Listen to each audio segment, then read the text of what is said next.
हम बड़े होने के बाद क्या करें? नौकरी करें में फिर बहुत सारे ऑप्शंस, प्राइवेट सेक्टर में जाएं, किसी स्टार्टअप में नौकरी कर लें, सिविल सर्विसेज में जाएं, कोई और नौकरी कर लें, एकेडमिक्स में चले जाएं। एक तो ये सवाल, और दूसरा ये सवाल कि क्या हम अपना स्टार्टअप शुरू कर दें, कुछ अपना उद्यम शुरू कर दें।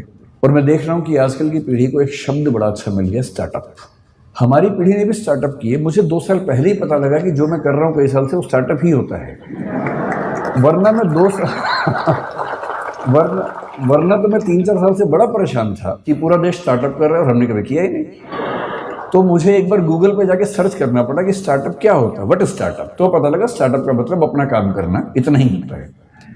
तो फिर मैं समझ गया कि अच्छा। तो मैंने 1-2 पढ़े लिखे लोगों से पूछा, तो जो मैं करता हूँ क्या वो स्टार्टअप हो सकता है? बोले हाँ वो स्टार्टअप है, आपको सक्सेसफुल स्टार्टअप है। तो मुझे बड़ी खुशी हुई कि मैंने ये काम कर लिया।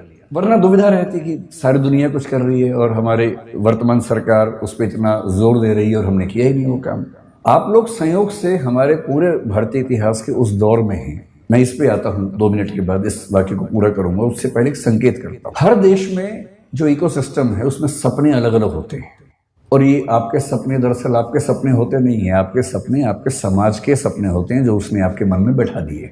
ऐसा संयोग नहीं है कि हमारे पास जो बच्चे आते हैं उनमें से बिहार, उत्तर प्रदेश, राजस्थान के बच्चे आमतौर पर सिविल सेवक बनने के मूड से ही आते हैं। और यदि मैं उनसे कहूं कि कभी अपना स्टार्टअप सोच के देखो, तो उनके चेहरे पर ऐसा भाव आता है कि मैं क्या सोच रहा था और आप मुझे किस लायक समझ रहे हैं।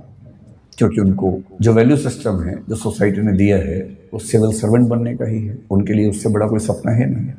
लेकिन जब मैं गुजरात के लोगों से मिलता हूँ, विशेष रूप से मारवाड़ी या सिख समुदाय के लोगों से मिलता हूँ, तो उनसे नौकरी की बात कर रहा हूँ, हंसने लगते हैं कि नौकरी क्यों करेंगे, धंधो करेंगे, धंधो अपना काम करेंगे, अपना ही उद्यम करेंगे। सारा खेल वैल्यू सिस्टम। हम उस समाज के लोग हैं जहां ज्यादा पैसा कमाने का सम्मान ज्यादा नहीं है। आप कितना ही पैसा कमा लें, लोग आपको सम्मान देंगे नहीं जब तक आप उससे बड़ा कुछ नहीं कर लेंगे। लेकिन कई देश ऐसे हैं, कई समाज ऐसे हैं जहां पर धनी होना, सफल उद्यमी होना अपने आप में एक सक्सेस की निशानी है। मैं एक एग्जांपल देके बात करूं। मुझे एग्जांपल देने की बहुत बीमारी है, उसी से बात समझाना आसान भी लगता है मुझे।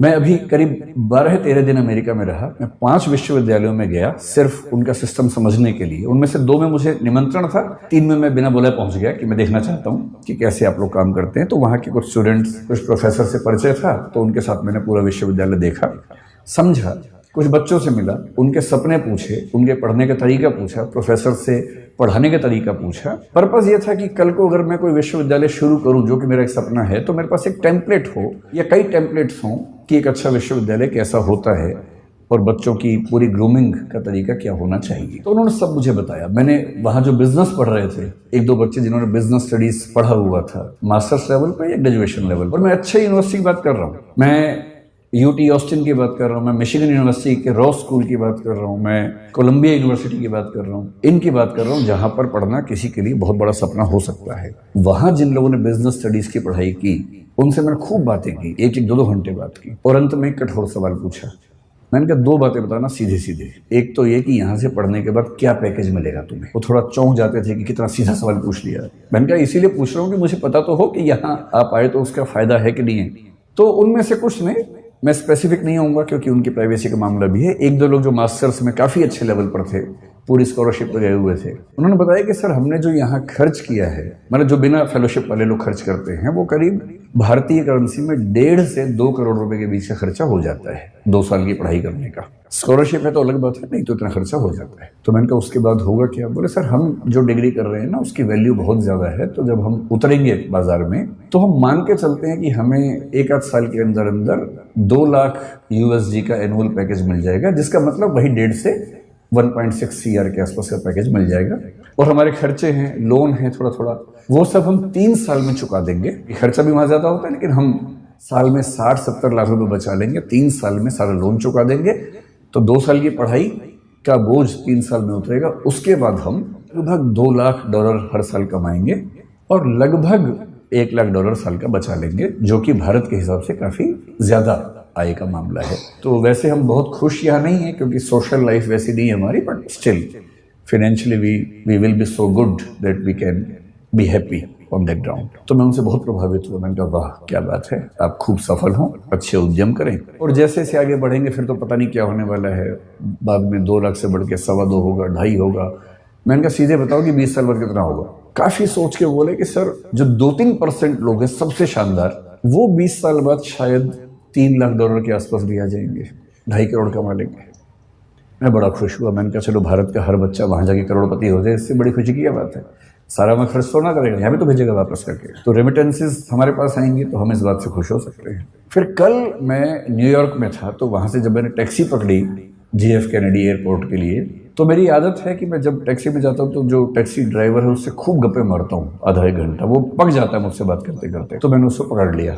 ये जो बच्चा था, अच्छा अमेरिका में टैक्सी चलाने वाला आपको अमेरिकन तो आमतौर पर नहीं मिलेगा, 10 में से 1 मिलेगा, बाकी 9 विदेशों के लोग मिलेंगे जो ग्रीन कार्ड पे हैं या वर्क वीजा पे हैं और अपनी रोजी रोटी वहां कमा रहे हैं। लेबनान के मिलेंगे, कुवैत के मिलेंगे, और जो मुझे कल मिला ताजिकिस्तान का सॉरी मिला। प्यारा सा बच्चा था। मैंने उससे उसका नाम पूछा, अच्छा सा नाम था पर मुझे याद नहीं है क्योंकि नाम कुछ अलग किस्म का था। अगर आपको बहुत शौक है तो मैंने नाम नोट कर लिया था, मैं नोट कर लेता हूँ खटाक से, ताकि मैं बाद में केस स्टडी की तरह उसे कहीं कोट कर सकूं, क्योंकि मेरा काम ही ये है कोट करना जगह जगह जाके। तो मैंने देखिए, मैंने एक नोट बना रखा है, टेकअवेज ऑफ USA ट्रिप 2023। उसमें जो आखिरी स्टडी है वो है टैक्सी टू JFK एयरपोर्ट। उसका नाम था गाई राटी, 23 साल का बच्चा था, ताजिकिस्तान से। मैंने उसको इंग्लिश नहीं आती थी, ताजिक भाषा आती थी जो मुझे नहीं आती थी, उसे हिंदी भी नहीं आती थी।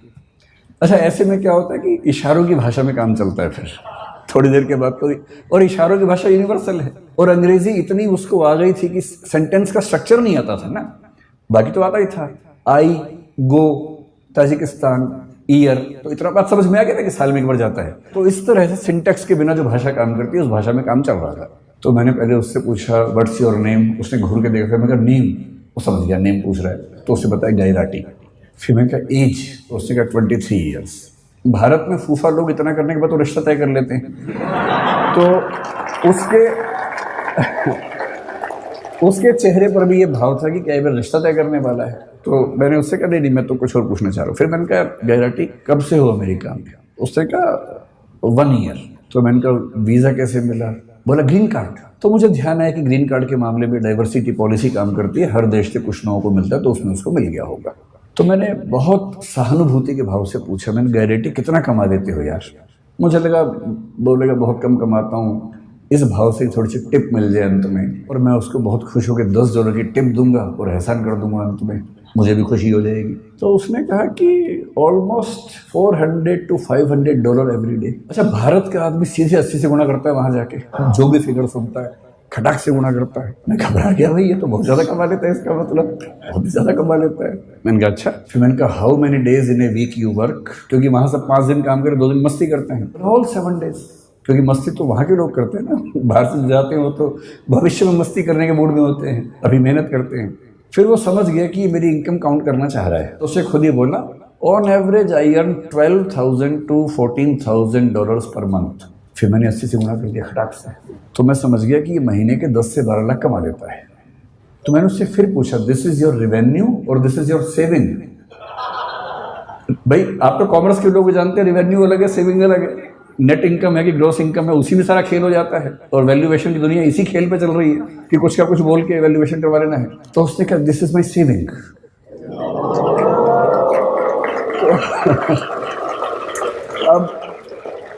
अब मुझे घबराहट होने लगी, क्योंकि वो 10 से 12 लाख महीने का कमा रहा था, और उसको 12 से गुणा करूंगा तो 1,20,00,000 से 1,44,00,000 हो जाएगा साल का, जो कि 2 साल की MBA करने के बाद 3 साल लोन चुकाने के बाद भी लगभग उतना हो रहा था। तो आप लोग बुरा मत मानिएगा, MBA वाले लोग है ना, आप लोग कॉमर्स की दुनिया में पढ़ रहे हैं, बुरा मत मानिएगा, मैं तो केवल ये बताना चाह रहा हूँ कि दुनिया के रुझान क्या है। तो मैंने बड़ा हौसला मन में रख के सोचा कि कहीं तो MBA वालों को ऊपर उठाऊं। तो मैंने कहा लेकिन तुम्हारी इनकम आगे बढ़ेगी नहीं इससे ज्यादा, you have a stable income, but if you had been in service you would have grown faster, you would have got increments every year. मतलब ये बात समझाने में 1 घंटा लग गया, तोड़ के सेंटेंस बोलने पड़ रहे थे। तो उसने कहा no, I am buying 2 more taxis. तो मैंने कहा भाई अभी सेल्फ ड्राइविंग कार की परमिशन तो मेरी नहीं है कि तुम 2 टैक्सी लेके चला दोगे बिना ड्राइवर के, कैसे कैसे होगा, तुम कितनी चला लोगे। पर no, I will get 2 drivers from Tajikistan and the per hour minimum wages is $10 to $12।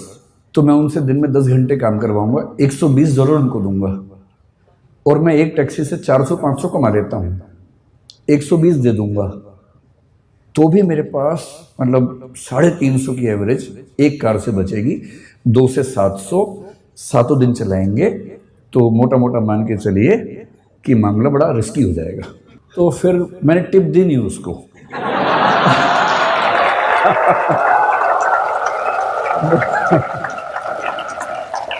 मुझे चिंता थी कि जब मैं उतरूंगा कहीं वो मुझे टिप ना दे दे थोड़ी सी कि भाई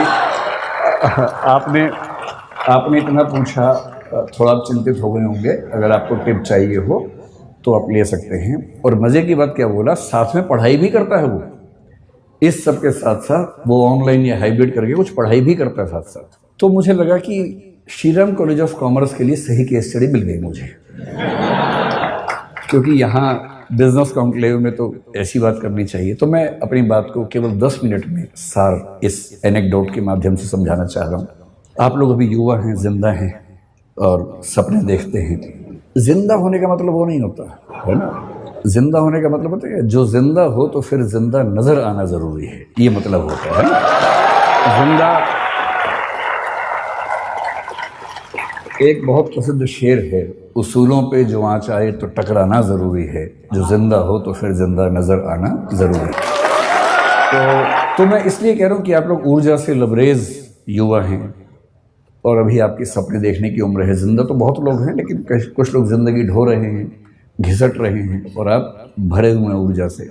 इस देश को नौकरी मांगने वालों से ज़्यादा नौकरी देने वालों की ज़रूरत है, और हम अपने 5000 साल के इतिहास में पहली बार उस दौर में हैं जहां स्टार्टअप करने वालों को इज्जत मिल रही है, वरना यहाँ इज्जत नहीं होती है। अभी जो सरकारें हैं हमारे पास, सेंटर में भी कुछ स्टेट्स में भी, और किसी मामले में आप उनसे सहमत हों असहमत हों, समर्थन करें विरोध करें, इस मामले में तो आपको मानना पड़ेगा कि उन्होंने पहली बार स्टार्टअप करने को इज्जत वाला काम बना दिया है। और यदि ऐसा बना ही दिया है, और फिर श्रीराम कॉलेज ऑफ कॉमर्स के ग्रेजुएट्स जिन लोगों ने बिजनेस को इतना ध्यान से समझा है, उसकी बारीकियां समझी हैं, वो उसके बिना अगर वो भी नौकरी ढूंढते रहेंगे तो फिर देश कैसे आगे बढ़ेगा। तो कुछ साल नौकरी करना ठीक है, लेकिन यदि मुझसे पूछेंगे तो मैं ये कहूँगा कि अगर आप वैसे व्यक्ति हैं कि चुपचाप जिंदगी गुजार लेनी है तो ठीक है, कीजिए नौकरी। नौकरी करनी है, साथ में कुछ किताबें लिखनी है तो कीजिए नौकरी। पर यदि कुछ बड़ा सोचा है, अगर आप चाहते हैं कि आप इस देश और समाज को कुछ बड़ा योगदान दे सके, तो सबसे अच्छा विकल्प है उद्यम। और उद्यम का मतलब केवल आर्थिक उद्यम नहीं होता है। उद्यम का मतलब है कि आप जोखिम लेने वाले व्यक्ति हैं, आप बहुत शांत व्यक्ति नहीं हैं। और जोखिम लेना कुदरत ने सिखाया हमें, प्रकृति ने सिखाया है। प्रकृति के विधान में सुरक्षा नहीं होती है, प्रकृति के विधान में जोखिम ही जोखिम है। वो तो हमने शहरों में, गाँवों में सुरक्षा डेवलप कर ली है, और थोड़ी बहुत सुरक्षा जिंदगी में रहे तो अच्छा भी लगता है। लेकिन जंगल का नियम, प्रकृति का नियम सुरक्षा पे नहीं टिका है, वो खतरों पे टिका है, जोखिम पे टिका है। जो भी आप में से अपनी जिंदगी को शानदार बनाने के लिए जोखिम लेने को तैयार है, मेरी नज़र में वही एंटरप्रेन्योर है, वही उद्यमी है। और जोखिम केवल पैसे के लिए नहीं होता है, होना भी नहीं चाहिए।